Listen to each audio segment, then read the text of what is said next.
I'd just like to tell you which lessons have been released this week. And on my Patreon channel, I'm so thrilled to announce that the first 4 chapters of grade 4 are now on my Patreon channel. If you go to patreon.com/Sharon Bill. And the first chapter takes care of the topic of breathes and breathe rests, double dotted notes and duplets. The second chapter of grade 4 introduces some new time signatures. We have the new simple time signature 4/8, and we have some new compound time signatures too. And we look at grouping notes and rests in these new time signatures. In chapter 3, we look at the alto clef, different now from the treble and the bass clef, mostly a clef used by the viola. And we also look at double sharps and double flats and the enharmonic equivalent of notes, where we can call notes of the same pitch by different names. We also move into keys and scales part 1, and we look at the technical names for the degrees of the scale. Now that was really interesting actually. I really enjoyed that topic because it's so clever where these technical names come from and why the different degrees of the scale are called what they are called. And so all of those are on my Patreon channel now, in addition to all of the grade 1, grade 2, grade 3, grade 5, ABRSM Discovering Music Theory, every little exercise step by step, just as if I was sitting next to you. And more of these grade 4 lessons will be going up next week.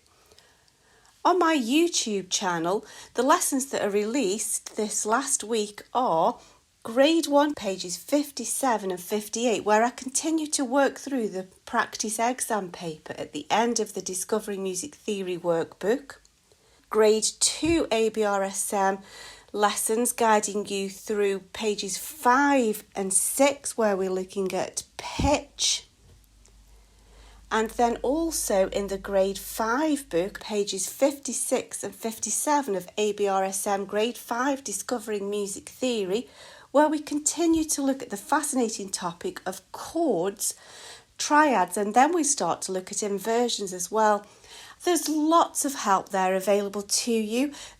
You'll find at the end of this little video lots of sample lessons showing exactly how it works and how I guide you through step by step. So get those pencils sharpened, let's get cracking. Now in exercise 3, the first question asks us to tick a box to show the correct key signature for D major. Now we can eliminate the first 2 because if you've done your revision, you'll remember that D major has a key signature of F sharps and C sharps. And so that can't be it, that can't be it. However, now we have to choose between these 2. And it always goes in this order because we know that G major has F sharps. So that's the first sharp. Whenever there's one sharp, it's F sharps. And then as we progress through the keys, we add. So the next key signature has F sharps and C sharps. It must go in that order because we're building upon this one sharp to 2 sharps, and so this can't be correct because actually if you notice the C sharp comes first and then the F sharp comes afterwards. This is the wrong way around, so that won't do. This is the one and it's correctly placed. Good boys deserve football, all cows, F sharps and C sharps in the correct order, placed correctly in the bass clef. That will be your answer. Is it true that in the bass clef lines are only used above the stave? Well, that's not true because we know if we turn back to the first section, we can go lower in the bass clef. We can go much lower than this, in fact. The bass clef, we can extend below and above just as we can in the treble clef. We're just extending the stave outwards in both directions. And so that's false. I've tried all sorts of bizarre word associations. The sillier the better. That's how you'll remember it. And so here we have giocoso, which in my thinking just sort of makes a sort of a giggly sound, which helps me to remember that it's playful and merry. Again, I said it's okay to be silly. That's the best way to remember it as far as I'm concerned. So we know that. However, let's just go ahead and give all of these their proper Italian terms. So majestic is maestoso. It's also a good opportunity to practice your spellings. So there's maestoso. Now, sweet is dolce. That's way back from grade 1. And I remember that because the Italian dolce is like a little sweet pastry. And also it sounds kind of sweet dolly kind of thing. And then graceful is grazioso, which isn't too difficult to remember. We can see the word association quite clearly there. When you're writing a key signature, you do need to make sure that you've got a sharp pencil. That's why I always use a mechanical pencil, just to keep it all nice and sharp. And you need to kind of write your sharps or your flats tall and thin so that they don't spread out and take too much room. So we need F sharp, top line, C sharps, G sharp sits on the top, D sharp is the second line from the top, F, C, G, D, and then A sharp drops down. Notice that these first lines in a sharp are straight. It's the cross lines that are slightly diagonal, and make sure that the line goes through the centre of the box, or the space doesn't overlap, so the lines are showing exactly where the note head would be. Let's do that now in the bass clef, where everything basically drops down a line or drops down a space. So instead of every good boy deserves football, it's good boys deserve football here on the second line down.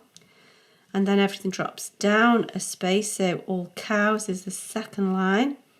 F, C, G is the top space. D is the middle line. And then we drop down to the bottom A on that bottom space. And now we can do the alto clef, which is C, D, E, F sharp. It's as if basically everything's gone down a step from the line to the space, or the space to the line. So middle C is the middle line there, and then G is the top line, D is the step above middle C, which is this second space from the top, and then the A, C, B, A, is the second line from the bottom.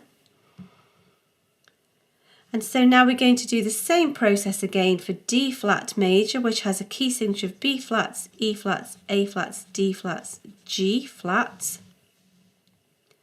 I'll start in the treble, so B flats, every good boy. Notice that the line is kind of sort of through the middle, and your flat is tall and thin with sort of a pointy base. B flats, E flats, A flats, D flats, G flats, following this diagonal pattern. And then everything kind of drops down a line or a space for bass clef. So here's the B flat, second line, E flat, A flat, D flat, G flat, being careful to position those. And then now in the alto clef, it's as if everything's dropped down just a step. If that's middle C, if that's middle C, B is the space below that. C, D, E is the line there. C, B, A is the line here. D is the space just above middle C.